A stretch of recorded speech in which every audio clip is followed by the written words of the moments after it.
My name is Jay Boyle. I've been in China for a little over 12 and a half years. Is financial due diligence. There are many types of due diligence: legal, environmental, operational, financial.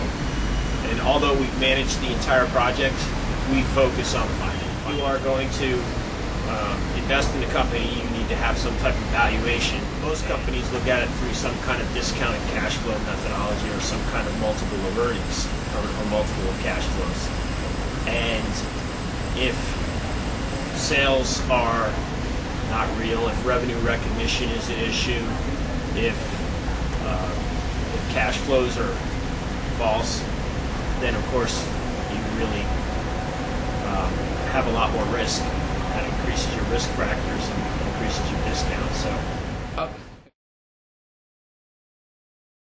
it's pretty much that the system is set up for a different use than it is on Earth. It's not set up it's not really set up for the investors at all. It's set up just to pay taxes, and in China it's all about not paying your taxes. Or paying as little as absolutely possible. In China, the information that they're bringing you is usually not real, to say the least.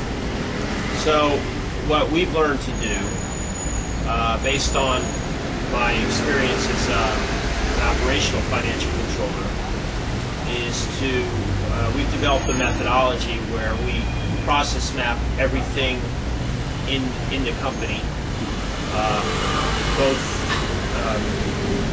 just the entire operational process, and then we start to tie assets, headcount, and costs into those processes, and then we can model the business.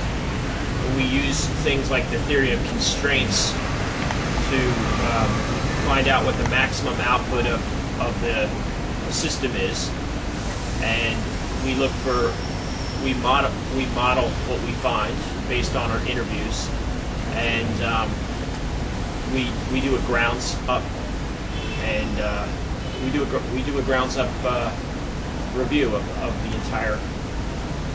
The first thing we find is that the financial reports are usually not any basis at all in reality. They really, in Chinese they call it 偷税漏税, which means to steal and leak tax. And so the accounting system is really set up just to keep the tax people happy.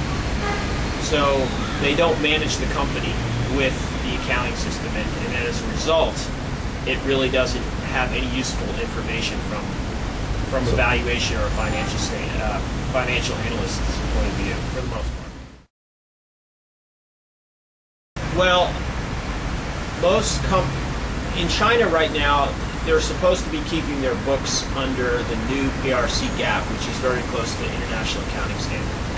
However, most companies are still on the old tax GAAP, which was devised in 1990. And this GAAP is based on, it sets the asset lives, the national asset lives, longer than is realistic. So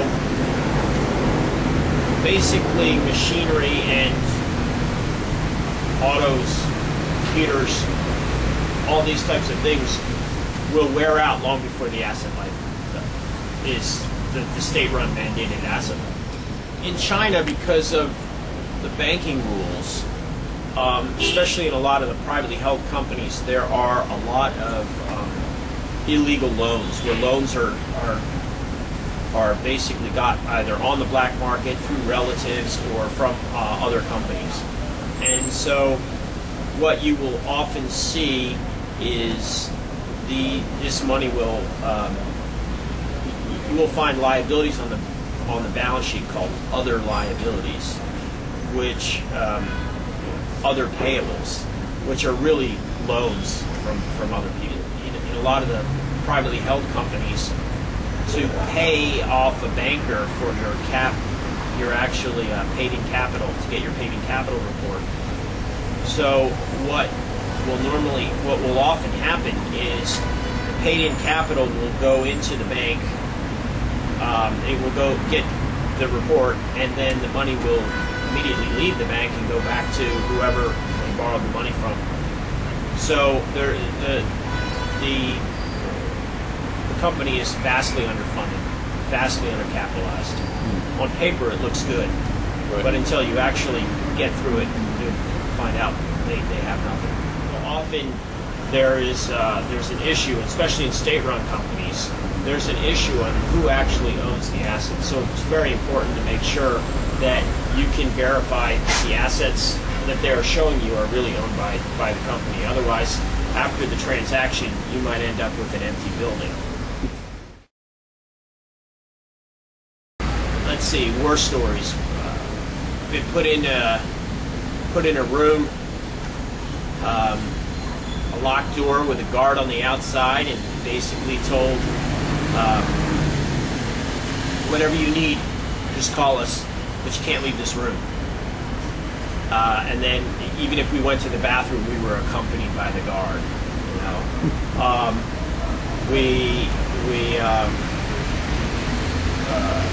so we would ask for something, and we would go through our list and we would look for supporting documentation, and every single conversation started with, "You don't really need that." And it's like, well, we really need that to get through our due diligence here. No, you don't. Explain to me why you need that. And so we go on and explain why we need that, and they said, okay, we'll be right back. And 3 or 4 hours would go by, and they would come back with a sheet of paper where that number was, or that piece of information on it that we needed, with every single thing around it blacked out in magic marker.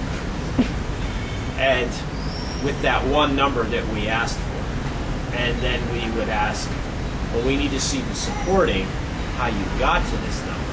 And the whole thing would start over. Have a cigarette, you know, have a cup of tea. You don't really need that. And this went on, a due diligence project that should have taken 2 weeks in the States, literally took 3 or 4 months to get through. I think if anybody says they understand China, they're kidding themselves. I've been here for 12 years and I learn something new every single day. First thing I tell everybody is look for the arbitrage. What is your arbitrage price? So the arbitrage in any kind of transaction is usually a greenfield. So you should know that going into your negotiation. How long will it take you to create a greenfield and get your greenfield up? Is this deal really going to do? What is it going to bring to you? Always complete all your due diligence before you make any decision on even how to proceed, because there are equity transactions and there are asset transactions. And sometimes, because of all of the off-balance sheet liabilities that you will see in any given situation, an equity transaction is actually very risky for a company. However, asset transactions can still be good. And just keep a really clear head and keep an idea of the big picture, an idea of what you want to do with this, in this transaction for the exit before you even start. So you make sure all your legal and your financial structuring and everything is set up ahead of time for the exit.